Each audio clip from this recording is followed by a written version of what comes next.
किसान, जमींदार और राज्य।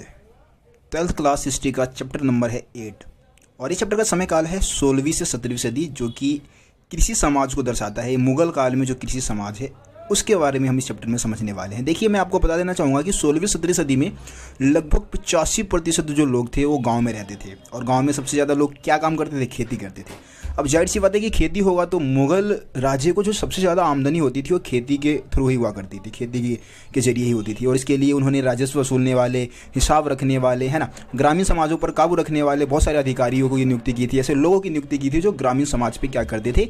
नियंत्रण रखते थे। तो ये चैप्टर जो है वो मुगल काल की तो बात करेगा, लेकिन मुगल ग्रामीण समाज की बात करेगा। यहाँ पे मुगल दरबार या मुगल शासकों के बारे में हम नहीं पढ़ने वाले हैं, बल्कि मुगल ग्रामीण समाज के संदर्भ में हम इस चैप्टर को समझने वाले हैं। चैप्टर बहुत ही मज़ेदार है क्योंकि आप यहाँ पे मुगल ग्रामीण समाज के तहत पंचायत व्यवस्था को आप समझेंगे, किस तरीके से राजस्व को एकत्रित किया जाता था, है ना, या फिर जो जमींदार होते थे, जमींदारों की क्या भूमिका होती थी मुगल ग्रामीण समाज में। आईन अकबरी एक बहुत ही फेमस ग्रंथ है, अकबरनामा का ही पार्ट था, उसके बारे में हम जानेंगे। ठीक है, तो आप लोगों को वीडियो को एंड तक देखना है क्योंकि यार वीडियो को एंड तक देखेंगे जब ही आप बारीकी से चीज़ों को समझ पाएंगे। सो दोस्तों, आप लोग देख रहे हैं मेरा यूट्यूब चैनल रोशन साई स्टडी पॉइंट, और अगर अभी तक आप लोगों ने अगर इस चैनल को सब्सक्राइब नहीं किया है तो जल्दी से सब्सक्राइब करके बेल आइकन को प्रेस कर दे ताकि मेरे चैनल पर आने वाली सभी वीडियो का नोटिफिकेशन आप तक पहुंच सके। तो चलिए दोस्तों, आगे इस वीडियो को हम कंटिन्यू करते हैं।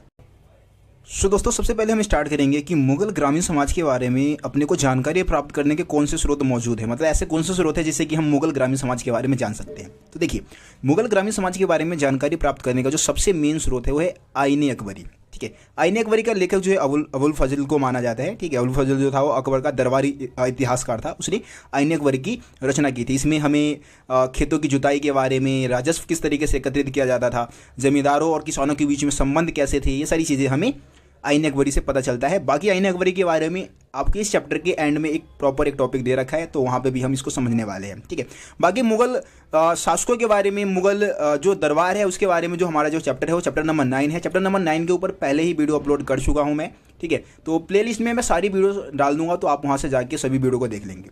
अब देखिए, अब दूसरे पॉइंट की हम बात करते हैं। दूसरा तरीका जिससे हम मुगल ग्रामीण समाज के बारे में जान सकते हैं तो वह है मुगल राजधानी से दूर लिखे दस्तावेज।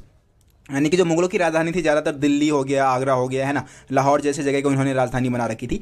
और इन राजधानी से दूर जैसे कि गुजरात, महाराष्ट्र और राजस्थान जैसे इलाके में भी बहुत सारे दस्तावेज लिखे गए थे। ठीक है, जो कि हमें मुगल ग्रामीण समाज के बारे में जानकारी देती है। उनके आमदनी के जो तरीके थे, है ना, आमदनी का विस्तृत विवरण हमें इन ग्रंथों से मिल जाती है। इसके अलावा ईस्ट इंडिया कंपनी, ठीक है, ईस्ट इंडिया कंपनी जब भारत में आई थी तो उसने भी बहुत सारे दस्तावेज तैयार किए थे जो कि मुगल ग्रामीण समाज के बारे में, भारतीय ग्रामीण समाज के बारे में जानकारी एक तरीके से हमें प्राप्त करती है ना, किसानों के बारे में, जमींदारों के बारे में और राज्य के बीच में जो भी संबंध होते थे उसके बारे में हमें जानकारी प्राप्त करती है। तो ये तीन स्रोत हो गए जिससे कि हमें मुगल ग्रामीण समाज के बारे में जानकारी मिल जाती है। अब हम बात करते हैं किसान और उनकी ज़मीन के बारे में। ठीक है, तो देखिए, किसानों को हम मुगल काल में अनेक नामों से जानते थे, जैसे कि रैयत के नाम से जानते थे, या फिर मुजरियान भी, इनको हम मुजरियान शब्द का भी इस्तेमाल होता था, या कई जगह आसामी जैसे शब्द का इस्तेमाल किया जाता था। अब देखिए, उस समय भारत में 2 प्रकार के किसान मौजूद थे, एक तो खुद कास्ट और दूसरे थे पाई कास्ट। अब ये खुद कास्ट और पाई कास्ट में क्या अंतर है? खुद कास्ट किसान उन किसानों को कहा जाता है जो कि खुद की ज़मीन पे खेती करते थे, अपने ही गांव में रहते थे और अपने ही ज़मीन पे खेती किया करते थे।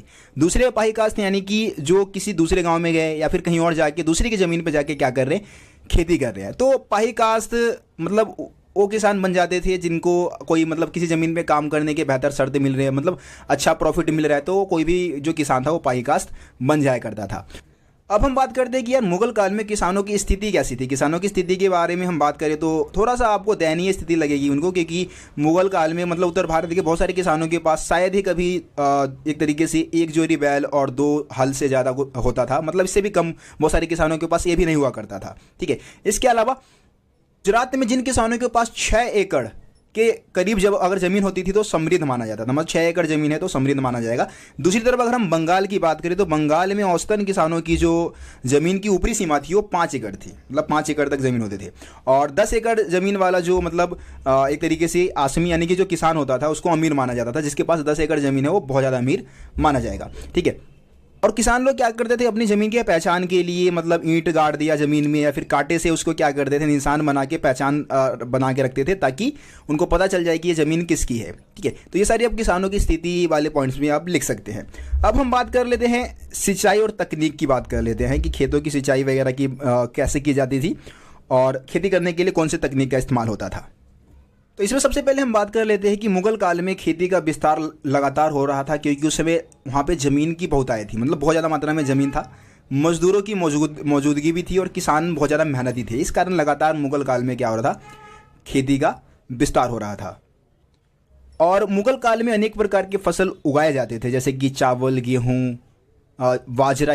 इसके अलावा जहाँ पे 40 इंच से ज़्यादा बारिश होती थी वहाँ पे लोग चावल की खेती किया करते थे। ठीक है, तो ये सारी फसल वहाँ पे उगाई जाती थी। इसके अलावा मानसून ही भारतीय कृषि की रीढ़ थी। रीढ़ यानी कि बिना मानसून के अच्छा वर्षा नहीं होगा तो खेती अच्छी नहीं होगी। लेकिन फिर भी राजाओं ने, जमींदारों ने क्या किया था, सिंचाई के कृत्रिम साधनों का निर्माण भी करवाया था। कृत्रिम साधनों का एक मतलब हम बहुत ही बढ़िया एग्जाम्पल दे सकते हैं, जो कि शाह नहर है। शाहजहां ने बनवाया था ये शाह नहर। ठीक है, तो इससे खेतों की सिंचाई की जाती थी। इसके अलावा और भी राजाओं ने क्या किया, जो नहर वगैरह थे उसकी मरम्मत करवाई, नाले वगैरह जो थे उसकी मरम्मत करवाई। ठीक है, नहरों को नए नए नहर निर्मित किए, जैसे कि खेतों की सिंचाई की जा सके। इसके अलावा खेती करने का एक और जो तकनीक था वो था बैलों का इस्तेमाल। ठीक है, पशु बल का इस्तेमाल किया करते थे और पशु बल के माध्यम से हलों को खींचा जाता था। और हल क्या होता था, नोकीले फाल वाले जो हल होते थे उसका इस्तेमाल एक तरीके से खेती करने के लिए किया जाता था। इसके अलावा फसलों को बोने के लिए बर्मों का इस्तेमाल होता था। ठीक है, अब ये बर्मे जो है एक तरीके से फसलों को क्या करते थे, हल में बांधकर उसके माध्यम से फसलों को बोया जाता था। लेकिन ज़्यादातर ये देखा गया कि मुगल काल में फसलों को बोने के लिए हाथ का इस्तेमाल होता था, मतलब हाथ से जो फसल को छिड़का जाता है उसका इस्तेमाल वहाँ के लोग ज़्यादा किया करते थे।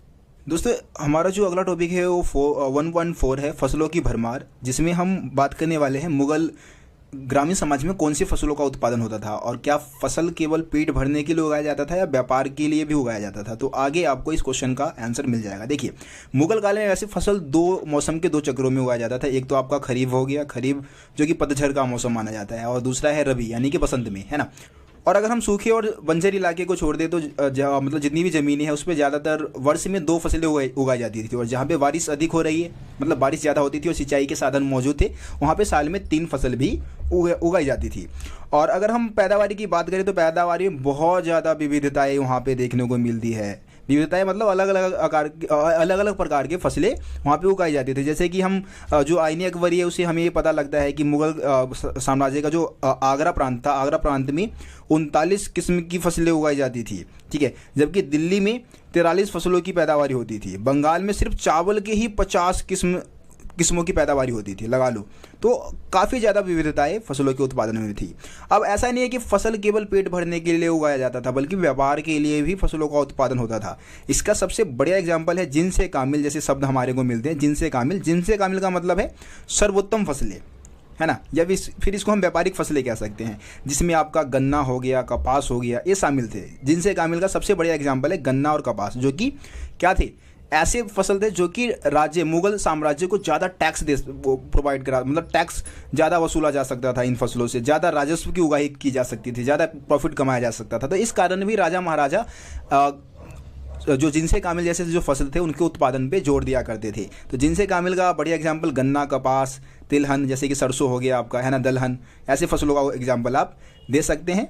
तो इस तरीके से आपका ये जो टॉपिक है वो भी खत्म होता है। सो दोस्तों, आज की इस वीडियो में इतने ही टॉपिक को हम समझते हैं। बाकी आगे के जो टॉपिक है उसको हम अगले वीडियो में समझेंगे। चैप्टर काफ़ी ज़्यादा मज़ेदार है, तो यार वीडियो को आप लोग जरूर वेट करें और इस वीडियो को ज़्यादा से ज़्यादा शेयर करें। चैनल को अभी तक आप लोगों ने अगर सब्सक्राइब नहीं किया तो जरूर सब्सक्राइब कर ले, बेल आइकन को प्रेस कर दे, ताकि मेरे चैनल में आने वाली सभी वीडियो का नोटिफिकेशन सबसे पहले आप तक पहुँचे। सो चलिए मिलते हैं फिर आप लोगों से अगली वीडियो में। तब तक के लिए जय हिंद, जय भारत, अपना ख्याल रखें।